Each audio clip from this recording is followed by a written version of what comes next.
Yat and welcome to Sihasin Hour.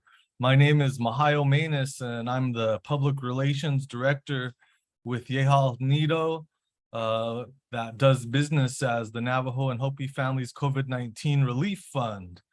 And I'm glad to have you here today. Again, we are having a great discussion this month in talking with our Navajo entrepreneurs. A lot of our people have taken it upon themselves to start businesses or try to start businesses to make their livelihood from their skill and their experience. And we wanted to just highlight some of these individuals this month so we could give our viewers some insight into people who are actually doing it, who are actually out there and succeeding in their own businesses. Today we have Valene Hatathlie, and she has been doing Val's Frybread. Maybe you've seen it around the valley or even around the reservation. She also has some Val's Frybread mixes. And so she's really been doing it out there. She's been doing catering. She has a food truck, and we'll talk about those things and let her talk about them here as we get through the discussion this morning. But I just wanted to greet everybody, let you guys know that it's a very nice day. Looks like the temperatures are cooling off. We're coming into fair season. Last week there was Chinle, or the Central Agency Fair. And this coming week, we'll move into the Navajo Nation Fair in Winter Rock. So everybody stay safe out there. And yeah, we'll go ahead and get into this conversation. And I'm going to go ahead and let Val introduce herself. Val?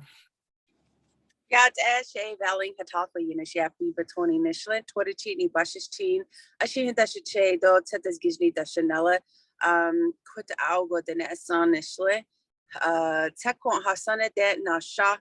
Shamae, Teresa Hatathlie with Yaz, Shaja, Stanley Naz with and I do have one sister and four brothers.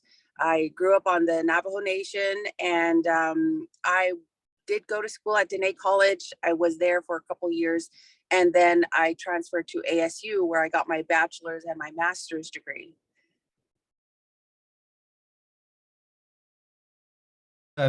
Awesome. Thanks for that introduction.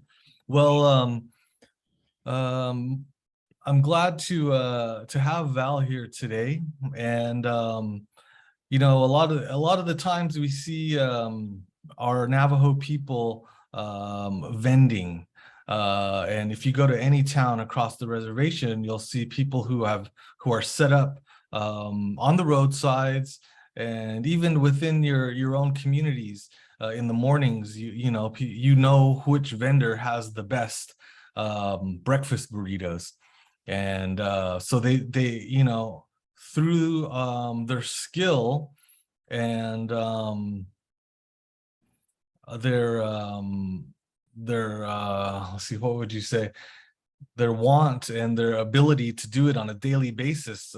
We have our Navajo people who are out there pushing themselves every day to sell food. But I think that you know, the way that we look at food and how it fits into our lives and our livelihood stems back to how food was a part of our upbringing.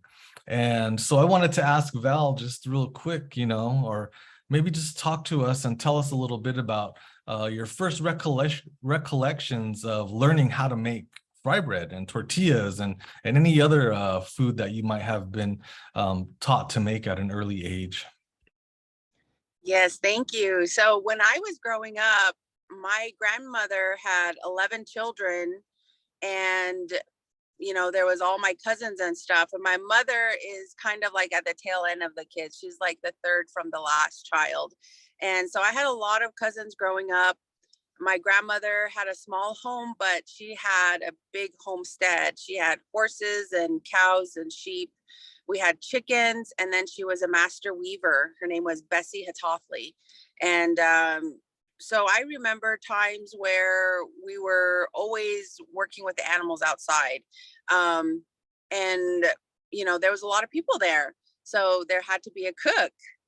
And I always remember seeing my grandmother make the dough. She would flap out the dough. My aunties and my mom would be around her, and they would be helping her make food for the men folk that were working outside, getting the meals ready.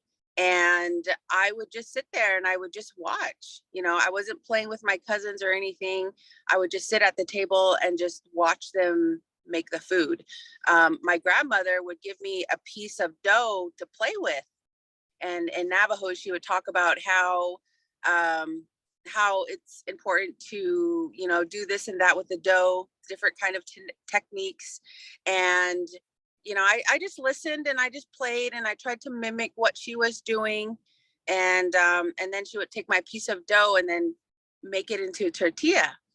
Well, also I would bounce back and forth between my grandmother's house and my Nullie's house. And my Nullie lady still lived next to her mother. So one day I was at her house and she was cooking Frybread. And I'd never seen Frybread before that.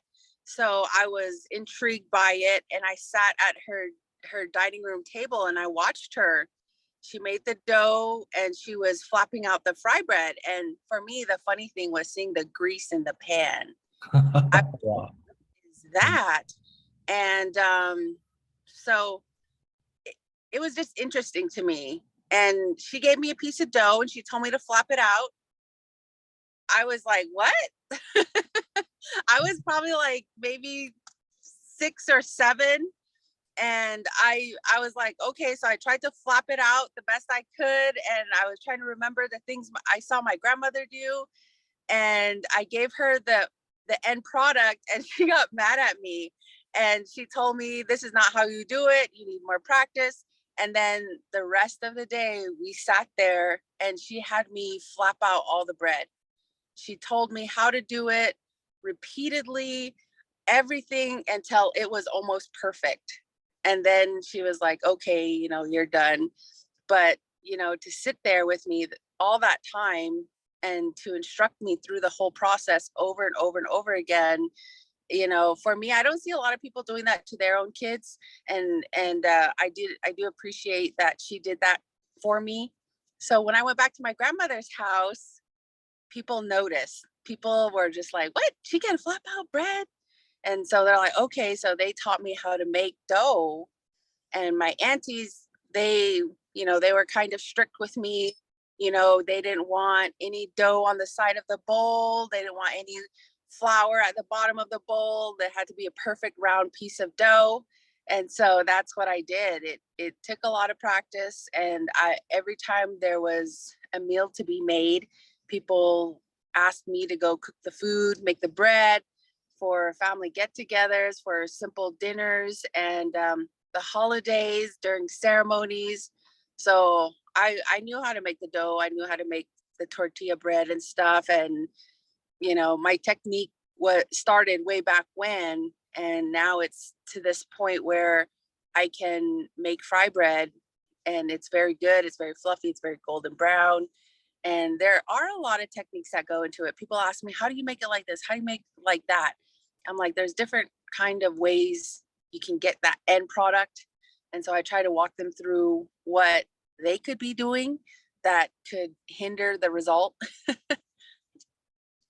Dang, that's awesome. Those are awesome. That's an awesome story. A couple of things I just kind of want to reflect on in that is that, through your stories, you tell about coming from, an upbringing where our relatives were a little bit more hard on us in certain ways, and like when they were teaching us how to do things, it wasn't just, oh, it's, oh, that's good. And, we'll teach you more later. It was like, you need to do it this way. Keep doing it. I want to see you do it this way. I don't want to see any dough on the edges of the bowl.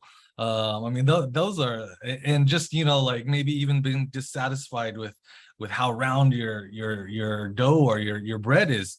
and wanting it to be, you know, almost perfect. I think that that's really those kinds of teachings are what make us stronger in the way that we view what we're doing, you know, whether it's making dough, whether it's just starting a business. There's a repetition of endurance and building on your skill, where you're like, okay, I know I can make things better. And our relatives, our elders, they knew that we could make things better, and they wanted it a certain way. So I think that that's something that's really awesome. You know, when some of the things about my, you know, my grandparents and my relatives too, and this isn't about teaching how to make bread, but when they would butcher and we would eat, and they would give us mutton ribs, they would say, you know, you're not done yet, and you think you're done, because they wanted the whole bone to be just clean, and then you get another one, or, you know. But Yes. you know, you see a lot of people or a lot of young people, and you know, they don't abide by the same things. I guess it's not bad, but it's just a difference in the way that we learn things. And so that's awesome. I made No, this I wanted to say yeah, that. I go wanted ahead. to mention it somewhere in this conversation, Mm, that is true. Like, I butcher my animals, I harvest my animals, and you know, we still butcher. We just butchered this past Sunday. And that's the thing I see is, I remember as a child, if you couldn't have a rib, mhm. they'd Oh say yeah. that rib is only for people who take care of the sheep, who herd the sheep, who shear the sheep, you know, clip their nails and all that. The rib is only for them. Mm, And if you got a rib, that was a reward. And when you had it, you had to clean it off. You had to get all that stuff, and you to eat it all. The only thing is left is the bone. And nowadays, when you have a mutton feast at home, you know, you have the parents, they jump in line real quick. They have like 3 plates on their arm for all their kids, and they're like throwing ribs on there. And it's just like, hey, your kids don't even take care of this. Like, what are you doing? You know, give them a little piece of mutton or something. And yeah. they're just like, no, they need a rib. They love Yeah. ribs. So yeah, that's true. Yeah, that's funny. And just while we're on this mutton talk, you know, um other things, like, you know, when my family would butcher too, um and my grandma would, you know, they cook the head. A lot of people don't like it nowadays, some people really do, but there was a time in, you know, when I was growing up, that there was no choice. They said, you know, we want you need to eat it for certain reasons, you know. And whether or not those things translated into real teachings, they would say, you know, like, you eat the tongue because we want you to be able to be a great speaker and to be articulate, and, you know, eat different parts of it. And you had to do it. There was no way that, you know, you can say no to your elders. But those kinds of teachings are awesome, you know. And I think that they're still out there. But, you know, it's nice to see that those are the things that were instilled in you. One other thing that we talked about this kind of just when we were chatting, but I always joke with my wife, you know, she'll make potatoes every maybe on the weekends when we have time. And so I said, well, how long have you been making potatoes? And she was like, I was born peeling potatoes, she was saying. And I always thought that was funny, because a lot of our people grow up that way, you know, like just the simple basics of potatoes are things that are always in the house. And so I thought the other thing that was interesting to me was that you told a funny story, and you said that that when you were born, your grandparents Oh, visited, and your grandmother teased your grandfather and said, she'll always be making you bread, you know. And so that's something that I thought was kind of cool, because it those teachings that we learn as we're young, they carry through with us through our lives. And even now, you know, it's become a part of your livelihood. yes. So It provides for my life. It provides me the life that I want to live, mhm. basically. And I hear the story of when I was born by my mother, and how my grandmother was holding me, and she was teasing my grandfather like that. She's always going to be making you bread. And that's what it turned into. Like, it was kind of like prophesized when I was born, bread is going to be a big staple of my life. And that's what I do. My grandfather, when he would host big family events, everybody always saw me in the kitchen making the bread. And so people, they would, compliment him. Hey, nice family. I really enjoyed seeing your granddaughter. She's so young. She's in there and she's making bread, and it's really good. And it's great feeling to have. And then up until this point, I made it to where Frybread provides me the life that I want. When I was at ASU in my graduate program, I couldn't pay for my tuition anymore, because I had lost my job. So then I used Frybread to, supplement my income, and I was able to pay my tuition and graduate in the middle of a pandemic, and continue on with Val's Frybread by making the Frybread premix. And the way that came out was, during the pandemic, we had to cancel our selling events in Colorado. So we were on the phone talking to some of the coordinators up there, and they were like, "Oh, we were really looking forward to your fry bread. We wanted some Navajo tacos and stuff." And so the joke was like, "We'll just package the dry mix for you and send it to you." So that's how the Val's Fry Bread premix was made. Cool. That's awesome. That's a great discussion. Maybe at this point you could tell us just a little bit about, because you did mention it here, but maybe you could tell us about pursuing continued education. It sounds like you were in school, and then there was like probably some things that happened in there, some points in your life where you decided to start to consider pursuing entrepreneurism. So maybe you could talk about that a little bit. Yes, I grew up, all my aunties went to college, all my uncles went to college. It was either an academic college or a trades college, and it was always in pursuit of a better life. That was the understanding, that was the teaching, is that if you got higher education, you can have a better life.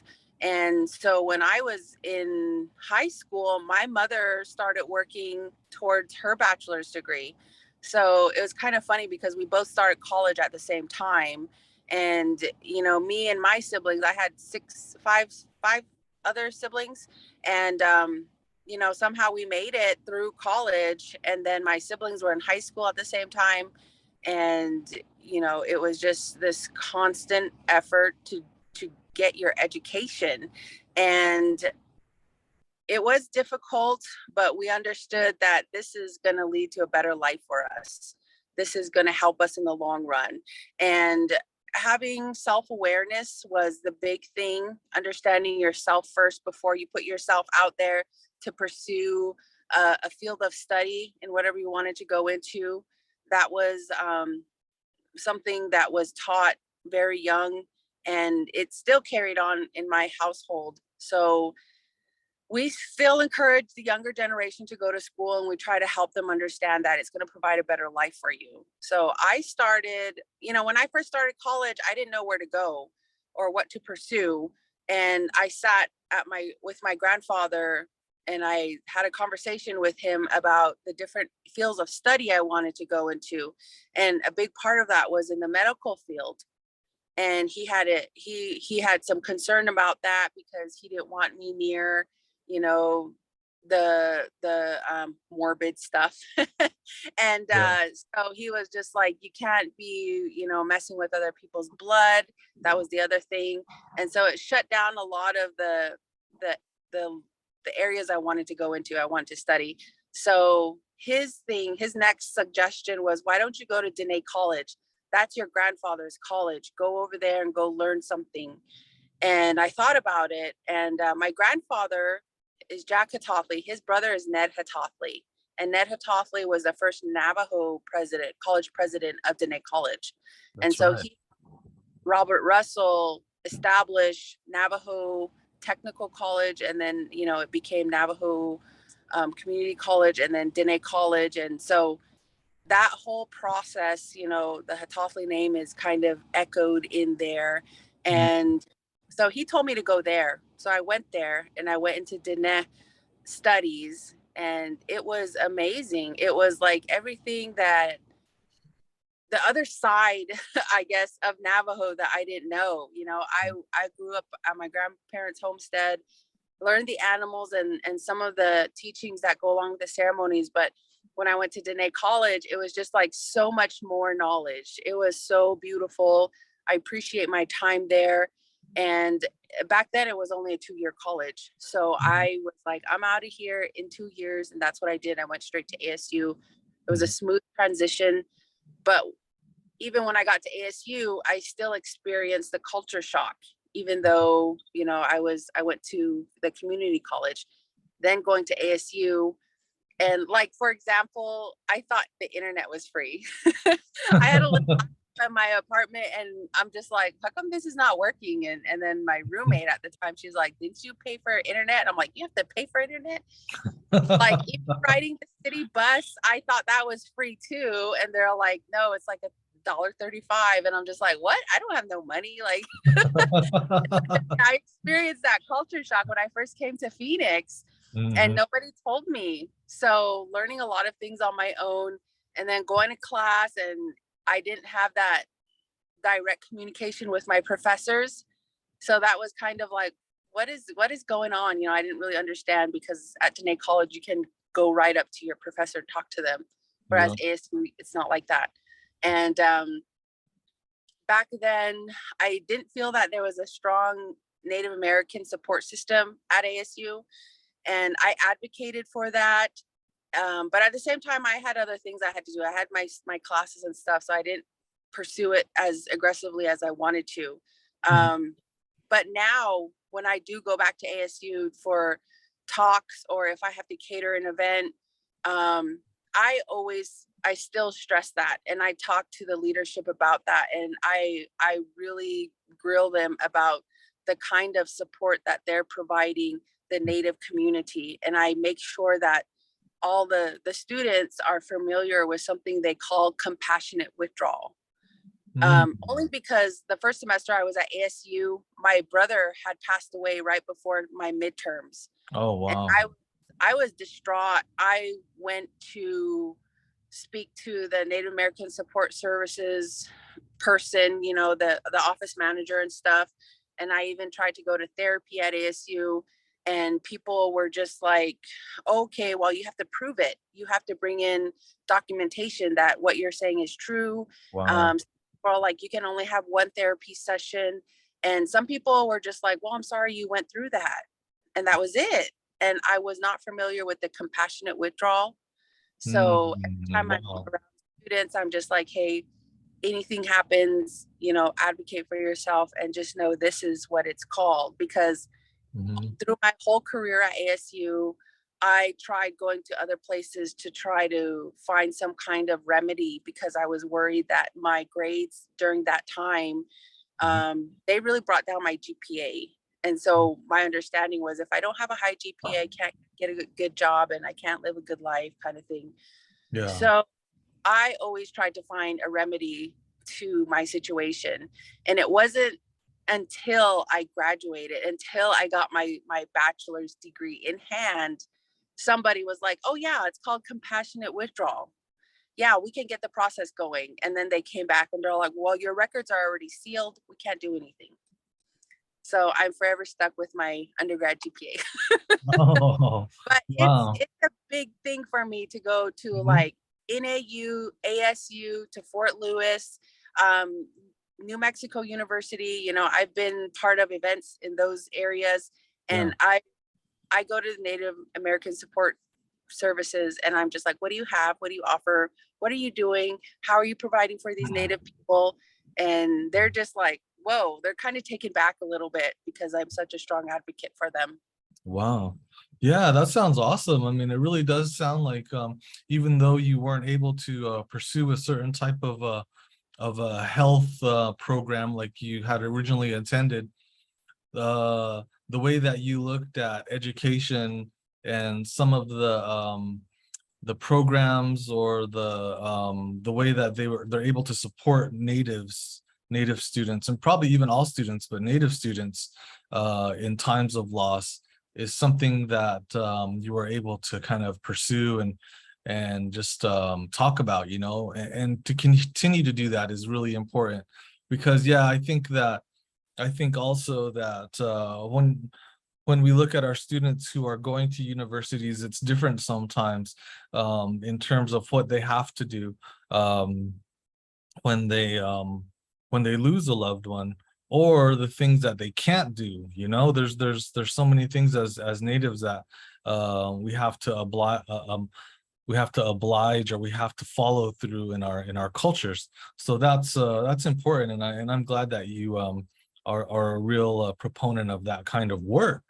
I know that we had talked also about you had said that you were in the middle of a graduate program, and you kind of took a break, or you were kind of on a little hiatus, and so you wanted to think about your studies, and you started to do some weaving, and you ended up helping maybe an aunt at a natives art market, and it sounded like that was kind of a little bit of a catapult into some of the entrepreneurial kind of catering that you do. Maybe you could tell us about that.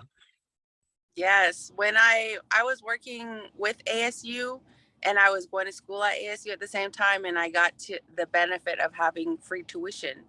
Mhm. Unfortunately, I was laid off, so that was gone. I had to pay like $500 a semester, and on top of program fees and book fees and stuff like that. I was, I thought, I'm like, well, I can handle this for a while, and I can take this time, not to dwell on it like, oh, I lost a job, I got to find one. I can take a step back from being, an employee, and just focus more on being a student and really learning the material that they're trying to embed in us. And Mhm. so that's what I did for a while, and it was going great. The end of the it was my second to the last semester. Towards the end in December time, I was worried because I wanted, to help my husband with the bills more. I got tired of just, in that department of paying bills, I was slacking, and I just didn't feel right. Didn't sit with me. So Mhm. um, I was like, I can, my fall break is coming. I can do something to help him. So I started weaving rugs, and it was something. Weaving is always something that was there for me. I didn't use it all the time. Like I said, my grandmother was a master weaver. My mother's a weaver, and so I knew how to set up the loom. I knew how to weave. It was just like, what am I going to weave? When you're a weaver, you have that blank canvas. And I went to a workshop, and this lady was teaching twill weaving, and her name was Brenda Joshua Weima. And it turns out she's related to me. My Oh. On my Nully man side, my Nully man, that's her mother, or that was his mother, and it was one of her um, daughters, I think it was. So she was my Nully lady, I guess. And she was there, and she was teaching the class, and I just picked it up, and I'm just like, this is so easy. The count's easy. I know how to do this. By profession, I'm an accountant. So the numbers worked out well for me. Oh, And wow. understand going forward, going back, and just manipulating the pattern. So I made a lot of twill rugs, and I made some into purses. I made some into like little tobacco pouches, and I had like 3 looms going at one time. Wow. And it was just before the holidays, so I'm like, yes, I can sell this somewhere. So I hurried up, and I fixed them all up, and I tried to sell them. I went to museums, I went to art shows. I could not sell them. I tried offering them up on Facebook, Oh, and it was wow. not working for me. Mm. Uh, it got a little, it was just, discouraging after a while. And my aunt heard that I was trying to sell my rugs. She was selling at the Native Arts Market in Scottsdale. She told me to come sit with her. So I Mhm. went out there, and I sat with her for the weekend. And Saturday, nobody bought anything. They were just looking at my rugs and they mentioned how beautiful they were. Some of them knew the teachings behind a twill rug. And some old ladies, you know, they were standing there blessing themselves with their twill rugs. Wow. And they moved along. They said my prices were too high. And so I'm like, okay, thank you. And I heard the coordinator of the Native Art Market talking to somebody else saying, we need a Frybread vendor, go find one. We need one here. And at the end of the day, I approached her and I'm like, hi, my name's Valene. I can make Frybread. Can I be your Frybread vendor? And she was like, oh, yeah, you can. Get a hold of the Salt River Pima Maricopa Indian community person. They'll get you your paperwork and your permits. And it took me like $300 and a whole week to get everything permitted and licensed and everything before I could set up shop over there. So when we started, oh man, we had like bare bones. We had just a 10 by 10 canopy. We had one little small one burner grill that probably stood off the ground like 2.5 feet. And we got some stuff together like the napkins in aluminum foil. We had to make everything on site, and it was a lot of work in the beginning. Well, And we only had like 2 tables and just some cheap tablecloths. And we sold the first.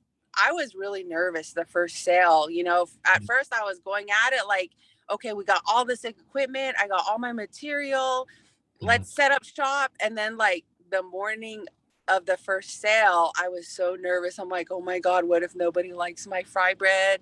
What if oh nobody wow. up at the marketplace and I lose out on all this money? I spent a lot of money on this. And I was like, oh my God, what did I do? And so we started selling, and everything was just gone. People were coming by, they were eating the fry bread, and it was a huge success. So we did it again the Wow. next weekend and the next weekend. And before I knew it, my tuition was paid. I had my graduation packet paid for. I was already set for graduation. I just had to put in the work, you know, just doing my final paper, my final research, all of that. And it was impressive that, you know, I didn't have to worry about the money side of it. My bills were paid, you know, and with the money that was left over from the Val's Fry Bread venture, I reinvested it in the company and created an LLC, registered with the state, and just started building. The pop-up shop was a success. And then, you know, because there was a lot of work between setting up a pop-up shop, breaking down a pop-up shop, cleaning all the material, prepping all the food, you know, it was a lot of footwork, a lot of labor work. And so my team, we were just like, well, why don't we get a food truck? Why don't we get a food trailer? So we did a lot of research on that, and we shopped around a lot, and we finally settled on a food trailer. Wow. Real quick, so when this first happened, this market, that was approximately 2018, 2019? 2018, yes, that was the first, 2018. it was like November time, the tail end of 2018. Oh, okay. So dang, you're about almost 4 years into it Almost at three, this point. yeah. Yes, Uh-huh. exactly. And we only operate November to March. Oh, And when I wow. first started selling too, I didn't set the sales prices on the fry bread or the beans and the Hmm. bean and cheese and Navajo tacos. Those prices were already set. Uh, Oh, Another lady who would sell when it was convenient for her, she would sell, and she had set the prices. And so I just went with it. I didn't want to go in there and be like, I'm changing the prices on all this stuff. And I was just like, I'll go with what you're going with. mm, And so that's what we did. And wow. I think about the prices on the res, like in Gallup, a fry bread, you know, sometimes I see photos of $5 or $2. And I'm just like, oh my goodness. Wow. So at that time, and I'm just kind of reiterating, when you did that first kind of pop up at a native art market, um, it was very successful. Did you sell out basically, or like every day you were kind of like pushing the max capacity of what you had, and you know, at the end of the day, you were kind of like you sold all you could, I guess. Yes, we Mm, sold out almost all of the time. There mm, was hardly a time where we had leftover dough, mhm. unless we were competing with like the Barrett Jackson event. Then people were over there, or the Herds Museum when they had their arts festival. A Mhm, lot of people were at the Herds Museum, mhm, and so that's the only time I remember having to throw away fry bread dough. mhm. Um, and majority of the time we ran out of everything else. We ran out of the beans or the stew. The steamed corn stew I sold every Sunday, and that Wow. would run out really fast. Mm. Um, it got to the point where I had to scale up a little more because we were selling out of the food like in 2 and 3 hours. Oh, wow. It was insane when we were doing that. Like you couldn't look up. You were just taking orders and fixing up the order and giving it out, and you didn't even have time to look up. Wow. The so long. So it was good business. Yeah. So just kind of to reiterate to our viewers here, you know, what we're talking about is how our native people are entrepreneurs, and they follow this ethic of getting out there and almost like kahujit ego, where if it's up to me, I have to do it, and you know, I'm gonna do what I need to. And we utilize what we're taught. We utilize the things that were given to us. As we look at something like Frybread, we look at how it could have you know, been born from a time of distress in our history, where we were given certain things to exist on, but our people are they're dynamic, they're versatile, they look at things and they figure out a way to use it and to sustain us. One of those things is fry bread, and I know maybe other people have different stories about fry bread, but that's how we as Navajos can see where our fry bread came to us. And maybe you have a different interpretation, but the main point is that we utilize it. These are really basic, essential ingredients that we have taken and really kind of just affected the culinary world of the Southwest and even across the nation by mixing dough and water and baking powder and salt and frying it and coming up with fry bread. You know, you look at native art markets across the Southwest and you see how people, they want fry bread. You know, it's almost in certain ways like a funnel cake. And when you Yeah. go out to non-native communities, that's how they eat it. They like it with powdered sugar and honey and things like that. And then, you know, you go to the res and our people just want some salt on it, or else you know, they eat it just like how it is, have it with coffee, dip it in coffee, more savory kinds of things, you know, applications to it. But it's a way that we've taken one thing and it in many ways provides for a livelihood. And we gotta look at these things as native people. We look at the market, you know, down here or down in the valley. There's some native fry bread vendors now. You know, you have Frybread House, you have other places like that, but it wasn't always like that. And if you wanted fry bread, you had to go to the outskirts, to the The little reservation. res communities here, and you get fry bread. And down here it's popover. It's a little bit different. But you know, for us as Navajo, you know, we always look for something that ties into what makes us feel at home. And I think that that's one way that it kind of contributes to how we can build on those things and be successful. You talked about kind of transitioning from more of a pop-up shop to getting a trailer and starting to operate, you know, a food trailer. Maybe you could tell us just a little bit about what it takes to maintain that.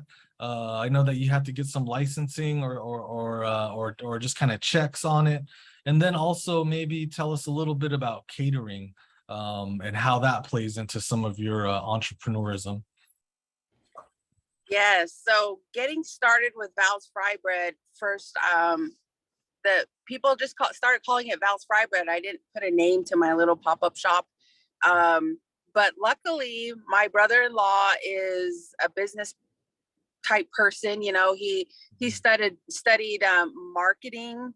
He studied graphic digital design, marketing theory. You know, and so Wow. started Val's Frybread. He had finished his master's program at ASU, and he wanted to go into, you know, the marketing digital design field, and he had a lot of good work, just amazing work. And it was his time to start his own company too, you know, or to get a good job somewhere. Unfortunately, during the pandemic, you know, we both couldn't find jobs after we graduated, so we started working together and really focusing on the things that we learned from ASU and build it into our company. We built it into Val's Frybread. His company is called Kuvia Design, and he helps a lot of Native American entrepreneurs with their designs, their logo. He has this whole marketing theory kind of, you know, mentality, and so he's like, these are the suggestions I can make, you know, this is how your brand would look. And so he would throw a marketing packet together for you that would help bring in your target audience. So we really worked on that with Val's Frybread, the design, the logo, the colors, the font. You know, there's so many little details that go into creating your own brand, creating the image that you want your customers to see, and then creating the environment that you want, you know, people to walk into, and they feel the joy, you know, they feel like, oh, this is fried bread, this is good, I like this feeling, you know, kind of like that kind of ambiance, you know, and bring that to a food trailer, you know. There's a lot of issues that we had in the beginning that we had to learn from and iron out. And it's to the point where I feel like the customers are comfortable with coming back and visiting us on, you know, every time we sell, wherever we're selling.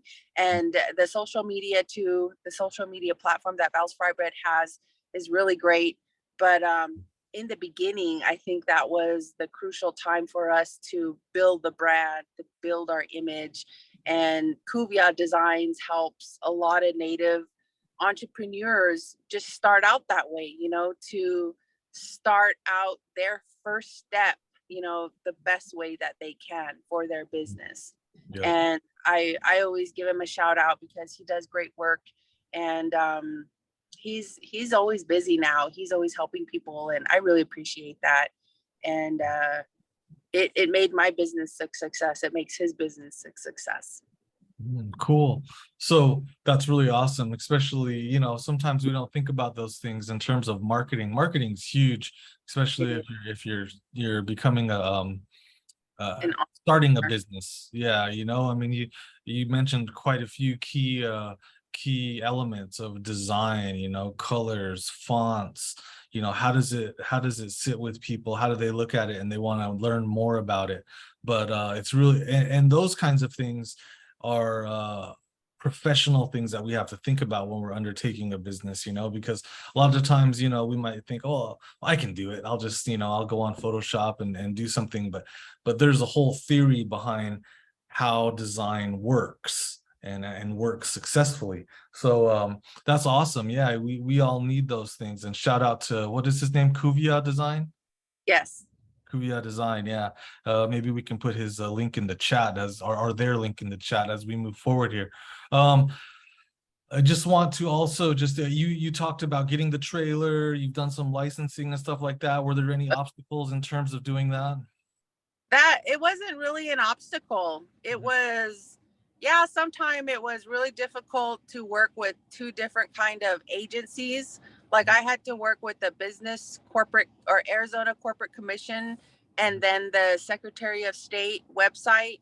And those two got a court, they have to communicate. I have to communicate with them to make sure all the documents are there and they kind of check each other off, you know, and then I can move on to the next level. That was the only difficulty I had. And besides paying, I think the highest fee that I paid for a permit was like $670. Oh, And for wow. me, like, I didn't know that was the price. I was expecting like $200. You know, that's kind of like the rate that I pay for the permits and fees that I have. And then to be hit with like that big bill, and I'm just like, oh my God, like, okay, I can handle this. You know, Yeah. those are probably like the most frustrating things that I've had that really tested my patience, that really tested, you know, my my wanting to be an entrepreneur. Mm-hmm. And it was hard for me because all the things that I wanted were dependent on somebody else saying yes or no. Mm-hmm. And I was just like, just give it to me. I want it. You know, that's what I wanted to say. Yeah. But no, like, to be an entrepreneur off the reservation, Mm-hmm. it's different than setting up shop on the reservation. I feel like the Navajo Nation, if I sold there, I wouldn't have a problem with permits, licensing fees, with health permits, you know, because, you know, they just kind of just let you do it. But when you're off the reservation, any reservation, you have to provide the health permit. You have to be inspected. You have to be registered with the corporate commission. You have to be registered with the Secretary of State website. You have to have municipalities check off on your permit, your selling permit, and your tax permit, and your health permit. And there's a lot of, you know, documents you need. Mm-hmm. So what I do is I carry around two big binders. One is for my mileage log. One is for all the permits that I have for my trailer. And so I always have to have that. And then the people who work with me, we got to have our food handlers permit. We have to have the first aid training, and it has to be up to date.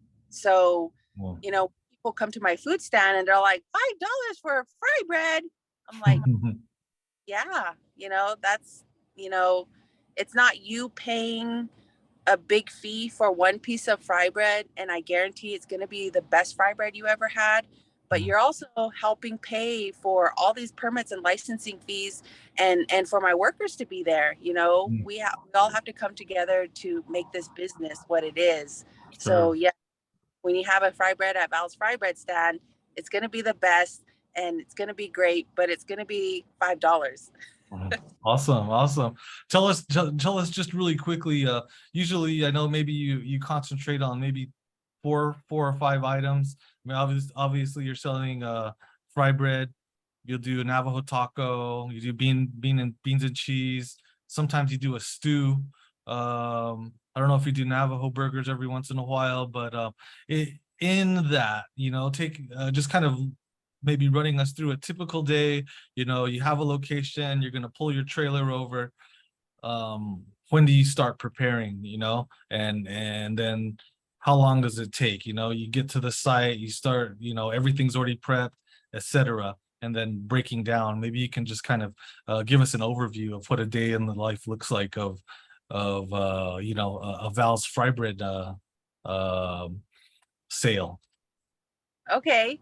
So if I'm selling on a Saturday and a Sunday, I start on a Thursday. Thursday, I will go out and buy the material for the food, the preparation, whatever I'm going to have on the menu. And I don't carry a big menu. I focus on fry bread, Navajo tacos, beans and cheese, Navajo burger. Sometimes I'll do a spam sandwich and then stew. So maybe 5, 6 items on the menu. And a lot of the ingredients in there are cross-functional. You know, the beans can be used for the Navajo tacos or the bean and cheese. Fry bread, of course, is involved in every meal. So that's one thing that I like about the menu. And then, so Thursday, I'm buying the material, making sure if I'm going to have mutton stew, I have mutton. And even finding the material I need is a little difficult because not a lot of places sell bluebird flour. Not a lot of places have the kind of chili I'm looking for. You Mhm. know, the chili beans, you know, I have my own mixture for that. So there's a lot of ingredients in that chili bean mix. Mhm. And so just making sure I have everything there and all the material like the to-go containers, the sandwich wrap, the aluminum foil, the napkins, the utensils, the sales tickets, you know, making sure I have all my inventory filled.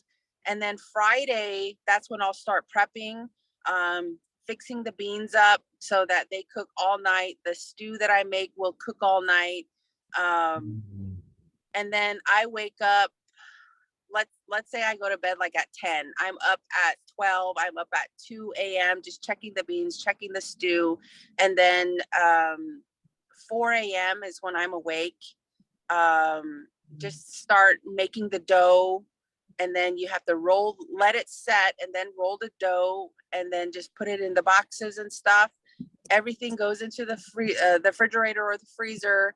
And then right before we leave, depending on where I get my material, because sometimes I go to Restaurant Depot to get like the cut up lettuce, the cut up onions, the cut up cheese, the tomatoes, all of that.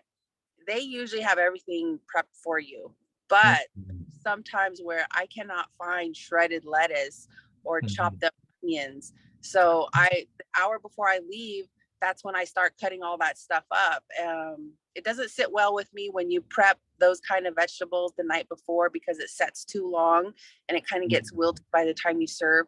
So usually I take just the whole lettuce and tomato and onions with me to the stand. And that way, when we start to run low, start cutting it up right then and there. Um, so that's Friday. And then Saturday morning, you know, that's when I would make the dough and stuff. We'd load up and then we would go to where we were selling. And then we would have to set up our little area, set up the kitchen, and then start selling. Cool, cool. Yeah, that sounds like a lot of prep. And I mean, just this is like you're saying a weekend, you know, so it's just kind of constantly being attending to your business, Yeah. your endeavor all weekend to, you know, taking it down at the end, cleaning out your kitchen in there. I mean, I'm sure that takes a lot of time and effort. And just I wanted to kind of just circle back on one thing because I mean you're right. On the Navajo Nation, you can kind of just set up and do things, and maybe you're not having to um go through as many clearances as when you're in a municipality or in a city. However, I always ask all of my vendors if they have a food vendor permit or those health permits, what the ones that you can get on the reservation, just to see if they do. I mean, I feel a little bit better. I mean, especially if I'm gonna, you know, be supporting them, I hope that they would do those things. And normally they do, and it kind of narrows the scope after that, you know, like, well, I know this person has their health clearances, so you know, I feel better about that. And it does factor into the price, you know. I think that if you have all of those things, then we know when we're coming to your stand that it's legit, you know, like you know, and you have first aid clearances, all of those things. I mean, that's awesome. I'm gonna go ahead and move through the comment section here. One of the guys earlier when we were talking about how we start to learn about our, you know, like learn bread making, how you did, and they were saying, well, maybe it's our grandparents and our parents trying to install excellence in us. And I think that that's true, and we need more of that. um we do have a question in the chat that says, where is Val's Frybread and what are the hours they're open? It sounds like a good place to visit. So I'll let you kind of maybe hype some of your social media so that people know where to go. And I can put those in the chat as well too, but maybe you can let us know if people want to find where you're at in the Valley, how can they find Val's Frybread? So November to March, we sell at the Native Arts Market. That's on the 101 and Talking Stick Way. So we do sell Saturday and Sunday there, Mhm. November to March, every weekend. When it's not you know, between April to October, we do special events and catering, and wherever we can get in to a place to sell. Like they have food truck rallies all over the place. We try to get into those. We do, like last week we were in Flagstaff. We did 3 catering events and people wanted us to sell in Flagstaff. So we did do a little area, the Jiffy Lube by the train tracks. We were over there. We sold Friday night, Friday evening into Friday night. And then we're usually at the Apache Junction Snack Attack on Fridays. We're looking into getting a place to sell in Queen Creek and in Mesa. But the best way to find us is if you go to the Val's Frybread website. If you scroll down to that front page, it will give the location and address of our next sale.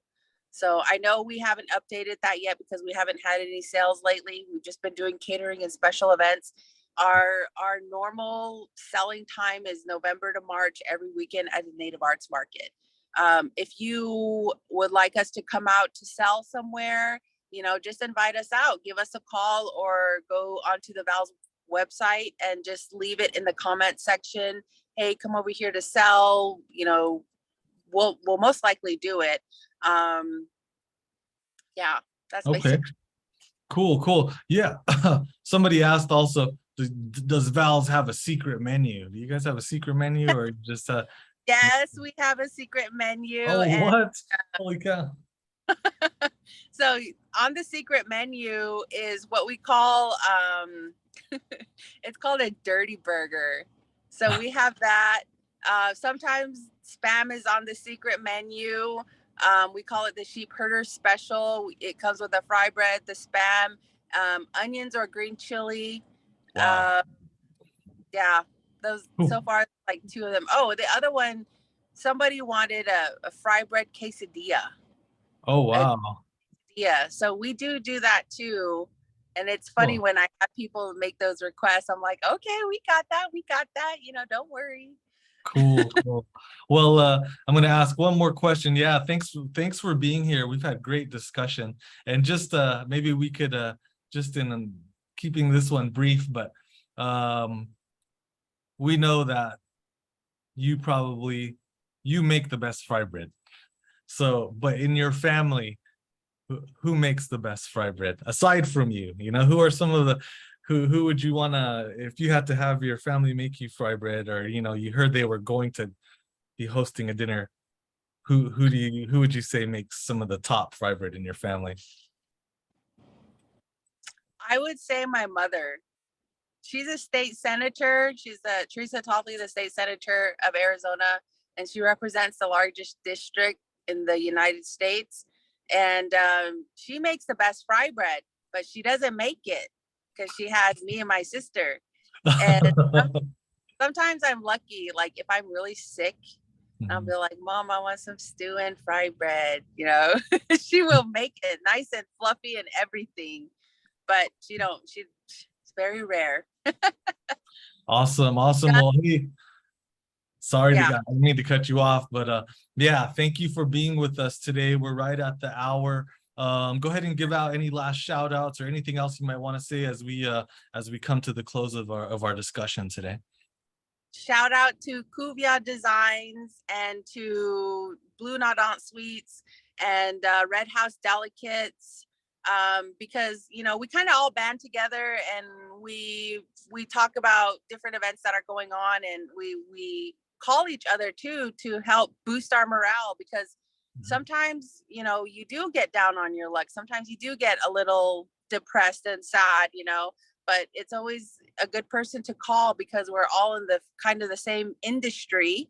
And it's just like, hey, there's this new resource, there's another resource over here, there's another resource over here. And sometimes we partner up on like holiday drives to help other people out. So they are a great team to work with. And of course, my sister, my husband, my brother-in-law, you know, they are my team. They're kind of like the core of my team, and they help me out. And they build Val's Frybread to make it what it is. Awesome. Awesome. Well, thanks for joining us today. And everybody, you know, I put valsfrybread.com in the chat. Go there and follow her social media, follow her TikTok. You're gonna have to kind of navigate through there and find it, but you hear her talk about the things that she's doing. She'll tell you where she's gonna be at. You know, TikTok keeps you updated pretty momentarily, or not momentarily, but like all the time, you know. And Like so date all the time. yeah, yeah. And the other thing that I wanted to just note is that you know, a lot of numbers are coming down across the nation, across the Navajo Nation in terms of COVID, but just be safe out there. Continue to be safe. We're coming into fair season, and if you're in an enclosed space and you're in a indoors, you know, keep your mask on. You know, it's not something to be ashamed of. We do see through our outside communities that mask mandates aren't being imposed anymore, but and that's okay. But what we're wanting to do is be safe. Keep yourself safe, keep your elders safe, your kids safe. There's also been the first case of monkeypox that has been identified on the Navajo Nation. Keep aware of that kind of news, and just take care of yourself out there. You know, we got to always take care of ourselves and our families and our communities to keep us all safe and healthy. So just wanted to give that little word of precaution there at the end. Thank you, Val. You've been a great guest, great discussion, and hopefully we can have you again back sometime. So until next time, everybody, hago in the